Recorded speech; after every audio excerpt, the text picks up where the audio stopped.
Assalamualaikum geng kebun. Dalam kebun kami ni ada beberapa jenis burung yang tumpang makan dan tumpang buat sarang untuk membiak di sini. Kadang-kadang sampai terperangkap masuk dalam greenhouse. Dah dilepaskan pun datang lagi. Yang ni pula terperangkap dalam perangkap tikus yang kami pasang. Dah termasuk tu meronta-ronta nak melepaskan diri. Kami rawatkan bahagian yang luka dan lepaskan semula. Kami tak pasti ni burung apa, tapi ada yang kata ni burung murai batu.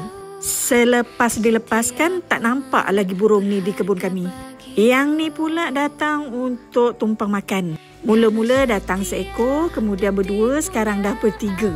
Mereka ni ada sarang sekitar sini saja sebab selalu nampak ada kat sini. Yang ini pun sama, dari seekor jadi berdua, sekarang dah berempat. Selalu buat sarang kat pokok markisa dan selalu ada dalam kebun kami.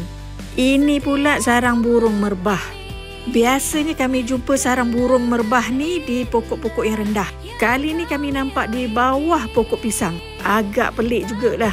Banyak burung-burung bersarang kat kebun kami, di pokok kelapa, di rumput-rumput yang baru dimesin, pada pokok longan, pada pokok temu pun ada.